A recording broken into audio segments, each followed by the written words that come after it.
Ceci est un livre audio autogénéré par Google.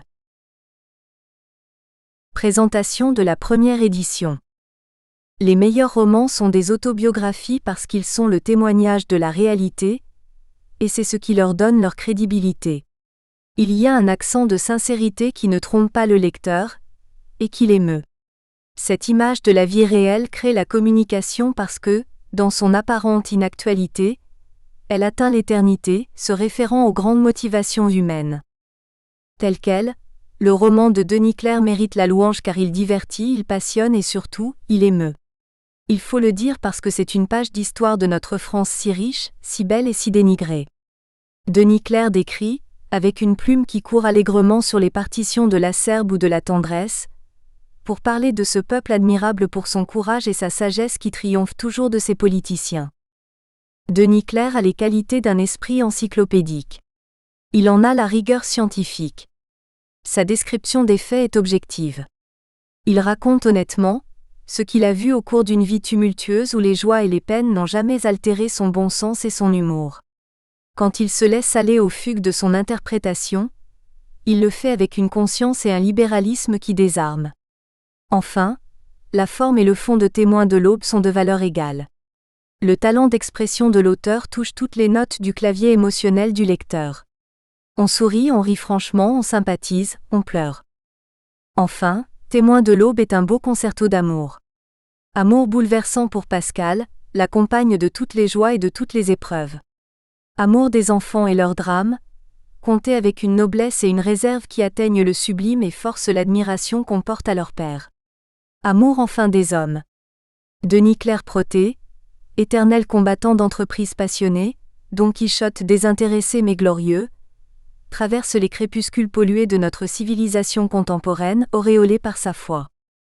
On peut combattre l'homme, on ne peut pas lui refuser l'estime. Dr J.A. Huet. Directeur de l'école d'anthropologie de Paris. Ancien président du Conseil général de la Seine. Avertissement. La première partie de ce livre a été publiée en 1966 sous le titre La colère et la grâce. La seconde partie a été publiée en 1977 sous le titre Témoins de l'Aube. Je remercie ceux qui ont bien voulu les lire, au point de les épuiser. Nous voici à avril 1999. À ces deux parties, je viens de greffer quelques réflexions ou commentaires complémentaires avec des incidences, voire des faits m'ayant échappé lors de la narration initiale et ayant pris quelque importance avec le temps. Plutôt que de présenter ces compléments en notes fastidieuses et morcelant la lecture et le récit lui-même, je modifie les temps. En outre, ce que j'écrivais il y a plus de 30 ans, je peux le revendiquer aujourd'hui.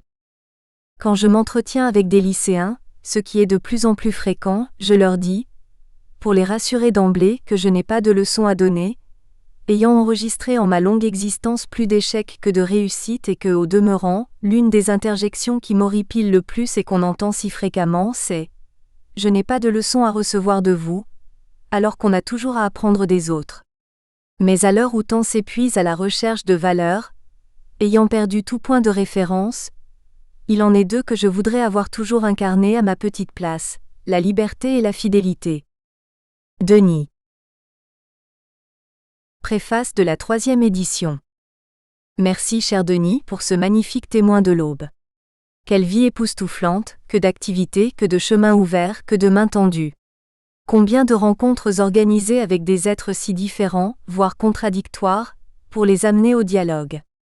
Combien de voyages, si j'ose dire, en faveur du pacifisme.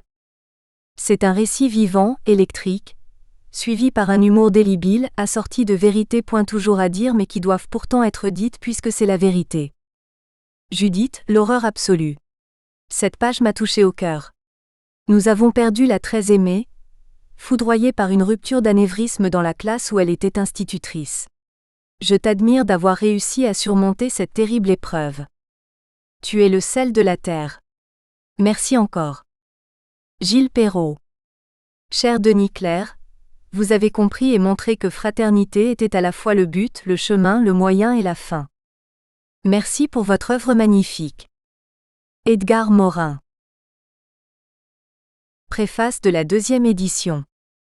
Très cher, Tu as eu raison de rééditer Témoins de l'aube, ce livre déjà ancien, qui a parlé au cœur de beaucoup et a décidé beaucoup à agir. Que cette lettre dise à tes nouveaux lecteurs la fidélité et l'amitié avec laquelle, par des chemins souvent différents mais toujours tournés vers le même but, durant tant d'années, nous avons été frères. Dans la quasi-solitude d'ermite à laquelle l'âge m'a conduit, je t'assure pour toi et tous les tiens combien vous me restez présents dans l'effort de chaque jour. Merci à toi de l'exemple de loyauté que tu n'as cessé de donner autour de toi. Abbé Pierre. Préface de la première édition. Il y a plus de 15 ans que je connais Denis Clerc. Je crois pouvoir porter quelques jugements sur lui grâce à nos expériences communes et au parallélisme ou au recoupement de nos pensées et de nos activités. Je m'en sens d'autant plus capable que j'ai souvent partagé les critiques formulées, en mal comme en bien, sur sa personne. Je connais de lui bien des défauts, dont il ne parlera pas dans les pages qui vont suivre parce qu'il a jugé indécent d'en faire l'étalage. Il n'a pas la complaisance plus ou moins attendrie ou masochiste des saint Augustin, des saint Jean-Jacques Rousseau, saint Julien Green et des saint Paul Léoto. Malgré tout, je suis certain qu'il ne ferait aucune difficulté pour se raconter en petit comité, à condition qu'on ne soit mû que par une honnête curiosité. Ses péchés, les mortels aussi bien que les mignons, qu'il ne reconnaît pas toujours, sont quand même, je crois, des témoins intimes indispensables pour ma propre enquête. Chaque jour, ils me font davantage apparaître par leur creux un Bugat ou un Denis Clerc en relief, celui que j'estime par-dessus tout, avec son énorme capacité de travail, sa gigantesque fin d'activité, son sens aigu de l'organisation et du dialogue, la finesse de son analyse et de son jugement. En dépit d'une propension à la polémique qui est un jeu pour son intelligence, malgré une tendance au parti pris contre ses éternelles et célèbres têtes de Turc, nonobstant son indifférence à toute méthodologie et à toute systématique tant sur le plan de la politique que sur celui de l'économie, il est curieux de tout et se passionne pour toutes les causes chaque fois que l'honneur ou la vie d'un homme est menacé. Mais il semble que ce qui le fait transparaître à ceux qui l'approchent d'habitude, bien plus que son manque d'ambition, que son mépris des avantages matériels, que le désintéressement qu'il applique à ses relations officielles, c'est sa pudeur d'intellectuel qu'il emploie à manier l'affection, la tendresse, la sentimentalité et l'émotivité. Pourtant elles sont chez lui, au fond de son cœur, si exquises et si bouleversantes. Je ne suis pas d'accord avec Denis Clerc sur bien des questions, morales, philosophiques, métaphysiques, politiques. Mais nous nous retrouvons le plus souvent sur l'essentiel. Il me plaît parce qu'il est compréhensif et indulgent. Il n'est nullement puritain. Il aime la moquerie et quelquefois, la gauloiserie. Il me plaît parce qu'il est gourmand comme un enfant, qu'il sait apprécier le fumet d'une sauce ou l'harmonie d'un coin de paysage ou le charme d'un visage. L'étrangeté ou la drôlerie d'une situation ne le laisse pas indifférent. Il sait regarder les hommes en face et les saisir en bloc sans s'abstraire de leurs nuances. Il sait participer à leur joie comme à leur peine. Il me plaît parce qu'il ouvre sa maison aux misanthropes écœurés, à la fille de peine comme à la fille de joie, autant aux pauvres qu'aux riches, aux copains de passage qu'aux personnages importants. Il me plaît parce que s'il était gaulliste, il saurait dire zut au général, s'il était communiste, siffler les pompes du parti. Il ne se gêne pas pour critiquer tel pontife, ni pour se moquer de tel évêque, ni pour engueuler tel curé. N'a-t-il pas démasqué tel célèbre bigot de plume, et telle éminence de la presse confessionnelle? Son cœur bat du côté des prolétaires, des travailleurs exploités, de tous les spoliés et de tous les rejetés. Avant le Risorgimento, en tout temps, je l'ai connu tolérant. Voilà des années qu'il dialogue avec les croyants et les athées. Bien des initiatives qui sont aujourd'hui devenues des succès pour le public en même temps que des sinécures pour certains, sont dues à Denis Clerc qui s'en est déchargé faute de temps et surtout de moyens, car il n'est pas riche et je l'ai toujours vu faisant le funambule sur la tirelire. Et combien d'œuvres n'a-t-il pas fallu qu'il abandonne aux mains de faux frères, ou de vénérables truands? Souvent, depuis une quinzaine d'années, je me suis trouvé à côté de Denis Clerc dans un combat commun. Après m'être prostitué à l'insupportable proxénétisme patronal, m'aliénant dans une subversion toute platonique, j'ai appris à connaître une forme sans haine de la révolution, à la fois efficace et généreuse. Au cours de mes aventures multiples de salarié au pays du capitalisme, je n'ai rencontré que deux patrons justes et humains. Mais leur humanité et leur justice ne les a guère enrichis.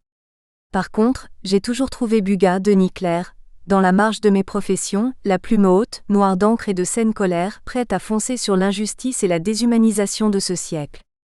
Me voici aujourd'hui, simple militant, associé à ses travaux.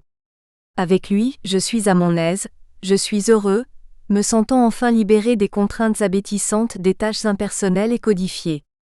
La hiérarchie méprisante et absolutiste ne me confine plus dans la tension épuisante de la revendication. Denis et moi sommes nos propres chefs et nos propres ouvriers.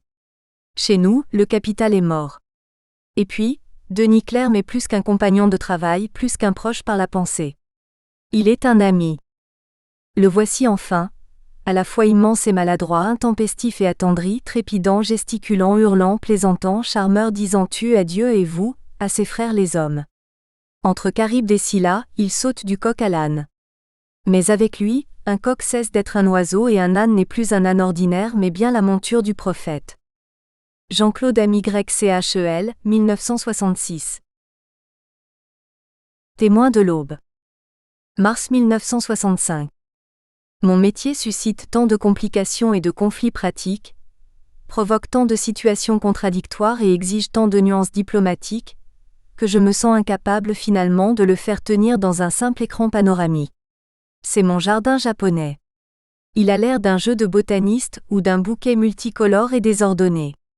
Mais il faudrait en faire l'inventaire à la loupe et se changer en scarabée pour lui donner un nom à la française.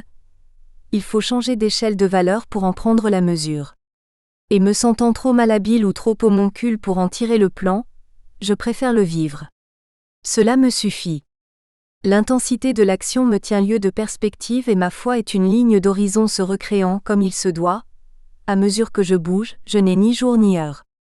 L'occasion vient à moi comme le larron des évangiles, et si elle me laisse languir un temps soit peu, je vais moi-même, provocateur incorrigible, lui tirer le pied par-dessous le drap où elle se relaxe. Sans doute suis-je la victime de mon impatience. Mais ce martyre m'est cher. Il paraît que je donne le vertige à ma famille et à mes amis, que j'ai l'air dans l'enchevêtrement de mes fils électriques et téléphoniques, soit d'une mouche, soit d'une araignée, que je suis un homme-rat dévorateur de pelures, de carbone et de rubans à machine. Il est bien vrai que je suis une sorte de compositeur fou, éternellement acharné à pianoter sur ma machine à écrire portative comme sur un Pleyel de Lilliput. Mes sonates, mes concertos et mes rhapsodies crépitent. On dirait une mitrailleuse hallucinée, un cœur de dents entrechoqué, un déferlement de grêle sur le toit. Tout vibre autour de mes longs doigts. Mes appels mettent gens et meubles au garde à vous. Je hais les silences oisifs qui rêvassent tandis que le monde se mord la queue en hurlant, que la lime des guerres, des mœurs policières et des catastrophes use l'angle de l'horreur, que le cœur des lâches dégouline comme un cloaque, que celui des riches comme une noix creuse se brise, que la faim roule tambour sur les ventres creux des noirs et des jaunes sous-développés. J'écris en marchant, je note en dormant, j'appointe mon crayon avec le couteau à beurre, j'embrasse mes enfants en étreignant mon transistor, et qu'ils me pardonnent, je parle à Dieu en songeant au facteur du prochain courrier. L'univers est ma tente. Je pérégrine à l'intérieur. Infidèle périodiquement au marronnier de mon jardin, je sais que ses feuilles tombent moins vite que celles de mon calendrier. À chaque jour pourtant ne suffit pas ma peine. Car chaque soir que Dieu fait, je me presse à longues enjambées ou écrasant l'accélérateur de ma comète à pneus, tout en consultant ma montre avec anxiété. Je déteste sa lame mesquine qui me découpe des chiches minutes. À chaque étape, un nouveau ciel m'accueille essoufflé, épuisé mais souriant quand même, d'une main serrant les bonsoirs locaux, de l'autre étreignant mes penses bêtes. Et alors, c'est un colloque à diriger, un débat à animer, une conférence à donner ou à présenter, un spectacle à ordonner. Quelques billets de banque éphémères dans une poche et dans l'autre, des factures à régler, ai-je bien 44 ans ?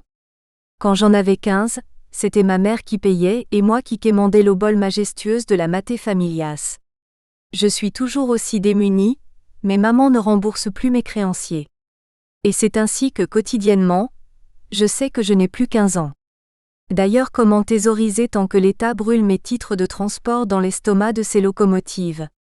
Et depuis que je me passe davantage de la SNCF, c'est ma 4L qui boit mon argent liquide en guise d'essence et d'huile. Ma lacune financière m'est un genre de vertu. Car si mes coffres-forts sont toujours aussi neufs et inutilisés, c'est autant de gagner en honnêteté et en liberté. Je serais un conquérant bien engoncé si mon armure était en or, et ma lance serait bien molle au combat si ça empêtait d'argent. En somme, je me contente d'exister et d'agir. Il n'y a pas d'autre secret à mon autocombustion, et à mon mouvement perpétuel. Cependant, par-ci, par-là, j'estime indispensable de regarder derrière moi et de juger la route parcourue. Et je fais le compte de mes pas, l'addition de mes actes et le bilan de mon passé. J'ai le scrupule de l'artisan mais moins de temps que lui pour m'exprimer et créer. Si je cisèle, c'est bien par habitude de l'application. Le polissage est ma politesse inhérente. Je voudrais tant ne pas décevoir par de vains efforts, ni me dépenser en gesticulations inutiles. Chez moi, la plume est une troisième jambe et le plus agile de mes bras, je ne sais plus si c'est ma machine à écrire qui pense pour moi ou si la peau de mon crâne en est la housse. Je ne peux méditer sans la salive de l'encre, ni sans que mes touches entonnent leur chant télégraphique. Je suis devant ces phrases-ci comme un Robinson en mal de bavardage. Ces pages sont comme une plage mouvante, sans cesse griffonnée par mes soliloques, et déjà, le vent et le sable de la vie qui vient immédiatement de s'accomplir les couvrent et les recouvrent. Je souhaite que les hommes, mes frères, indigènes visités ou voyageurs rencontrés, sachent me relire et me déchiffrer en me gardant présent à leur âme. Je voudrais que tout ce que j'ai dit dans mes causeries et dans mes confrontations soit autre chose qu'un vague écho dans leurs souvenirs, et que la marque que j'ai voulu imprimer devant eux soit le signe de piste pour de meilleurs rivages, aux terres vierges de demain. Si j'ai disserté sur les bienfaits de l'œcuménisme ou sur les scandales de la justice et de la police, ou sur les chances de l'islam, ou sur les problèmes de la santé, c'est parce que j'ai désiré ardemment qu'un contact aux vibrations continues s'établisse entre mes auditeurs et moi, entre mes lecteurs et moi, et qu'ils restent dans le circuit de ces sujets brûlants, liés plus fort entre eux en même temps que reliés à moi. Et je leur dis encore merci de m'avoir préféré à leurs pantoufles, sacrifiant quelques shows télégéniques ou quelques séances de cinéma pour venir m'écouter dans telle ou telle salle plus ou moins confortable. Je veux conduire à leur rencontre ce petit livre comme un brise-glace de nos dernières timidités et de nos ultimes réticences. Qu'une seule âme nous confonde au-delà de nos différences et de nos désaccords. Une conférence se plie aux limites d'un thème donné et aux strictes dimensions d'un horaire. Un article, c'est aussi un nombre de lignes rigoureusement comptées. Une chanson, c'est l'éternel père refrain flanqué de ses 3 ou 4 fils, les couplets. Ici, je peux être encore le voyageur et l'explorateur sur les fugaces perspectives de la mémoire. Ceux qui me liront pourront me visiter comme un jardin souterrain luxuriant d'anecdotes, et touffu de souvenances dans l'ensoleillement des pensées et le parfum des sensations. Plus d'avarice. Plus de contraintes. Plus de calculs. Plus de dosage. C'est l'imprimeur qui peut désormais décider de planter ici ou là, pancartes et barrières. Je vais, sans visibilité et sans itinéraire, en marche arrière, un peu gris, un peu folle, comme si je fonçais droit devant moi sur des chemins anonymes. La spontanéité sera mon guide touristique, et la sincérité ma carte routière. Mais je vous épargnerai les serres chaudes de mon subconscient, et les froides potiches de mes mesquineries secrètes. J'éviterai d'entr'ouvrir mes buissons honteux, et de dilapider mes fleurs et mes épines. Je ne suis pas prêt pour d'impudiques inquisitions, j'ai donné congé à mon confesseur, au docteur Freud et monsieur Hyde. Le bon père Mauriac peut continuer à distiller ses vignes de Malagar en toute béatitude. Je me passerai de l'invoquer. Je ne donnerai pas à autrui, comme il se plaît à le faire, les pénitences de mes propres péchés. Je ne clouerai pas mes paumes avec des aiguilles à injection, tout en vantant mon humilité.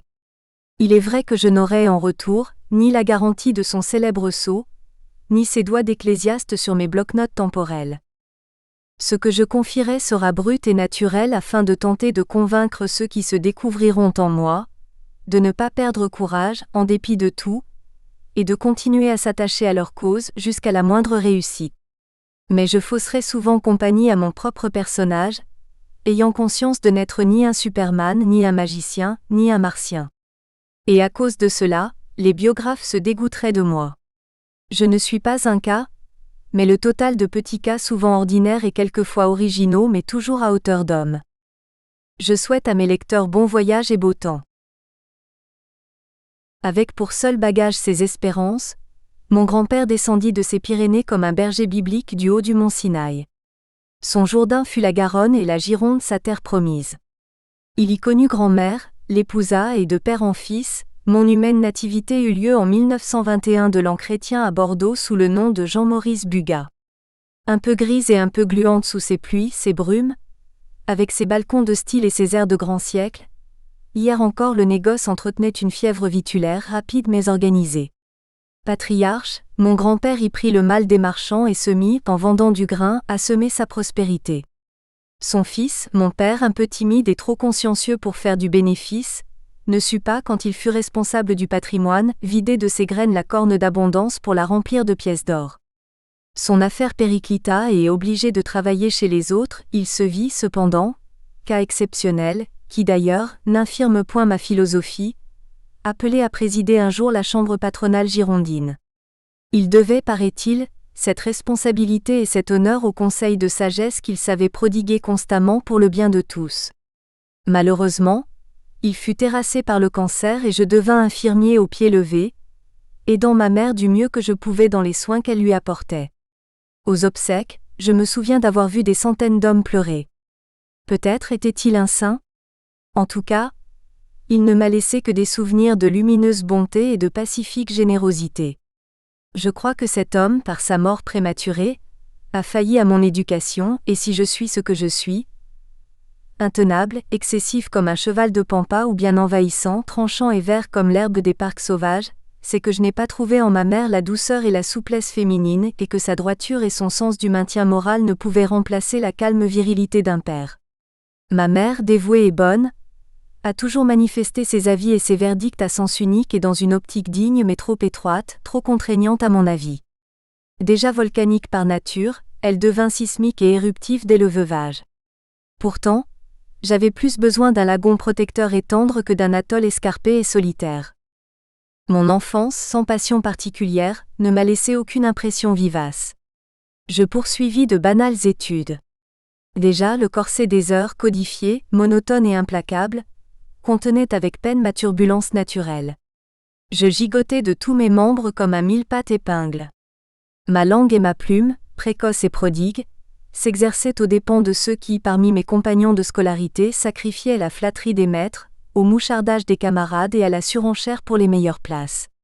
Je supportais mal la tutelle, pourtant indispensable, mais souvent maladroite, des enseignants.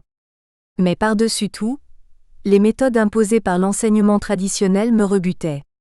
Au risque de me faire passer pour un inapte ou pour un idiot, je laissais s'effeuiller dans une interminable demi-saison l'éphéméride scolaire sur ma blonde tête en vadrouille.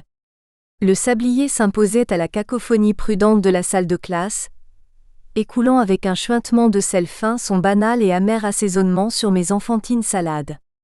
Alors, on réquisitionna la providence et on m'imposa de croire au miracle sur commande en me mettant à l'ombre de doctes soutanes et sous leur protection.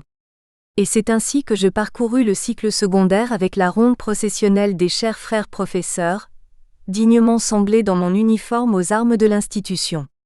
J'appris à faire le signe de croix comme on présente les armes, à ne parler à Dieu qu'au garde à vous comme devant un superpion, à considérer le sacrement de la confession et la composition de thèmes latins comme des revues de pactage.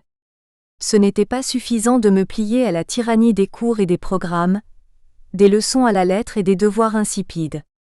La foi rose et merveilleuse que j'avais sucée au biberon doré de l'histoire sainte et des légendes sacrées, je devais désormais risquer de la vomir grâce au traitement pilulaire de la discipline.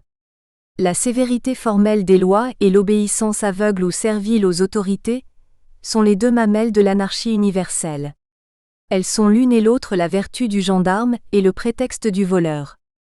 Sur les bancs de l'enseignement libre, j'appris quand même quelques vérités évidentes et définitives qui devaient en principe servir à ma gouverne, c'est-à-dire dans la pensée des frères. M'insérer comme un dément dans la société conventionnelle en me chauffant grâce au christianisme comme grâce à un chauffage central. Malheureusement pour eux, toutes ces notions prétendues sages mais irréalistes ou hypocrites ne me furent utiles qu'en les vivant à l'envers. Mais les jugements qu'ils nous livraient comme des conclusions inspirées du ciel, comme leur ciel était bas, méritent que j'en cite une particulièrement indicative à vos méditations. Si Napoléon connut ses revers, c'est parce qu'il avait osé divorcer. Mais les frères ont évolué et j'aime certaines écoles chrétiennes où maintenant, l'intelligence se joint au dévouement. Les adultes semblent trop souvent n'avoir rien appris de leurs prétendues expériences dont ils se gargarisent tant, à part un entêtement plus convaincu dans leurs divers préjugés et partis pris. Les conseils de famille sont des sénats congrus, où les conventions les plus abstraites et les plus ambiguës tiennent lieu de contrats de majorité. On décide de l'avenir des jeunes générations en confondant fatalité du destin avec éventualité. Je devins ainsi étudiant à l'école supérieure de commerce et d'industrie. Il fallait bien de l'aveuglement ou de l'imagination pour me lancer comme cela dans une carrière à laquelle aucune qualité, ni aucun goût secret ne me prédisposait. De Mammon, je ne tardais pas à passer à Dieu. Alfred Jarry dirait que du ministère de la Finance, j'allais au ministère, tout béatement. Car désespéré de ne pouvoir conclure positivement au banc d'essai de mes diverses études, ma mère accepta pour moi, pendant 1 an et demi, une retraite dans un séminaire de vocation tardive. J'ai toujours eu l'action en avance sur la vocation et ma retraite durant. Nous espérons que vous avez apprécié cet aperçu. Pour continuer à écouter ce livre audio sur Google Play Livres, utilisez le lien dans la description de la vidéo.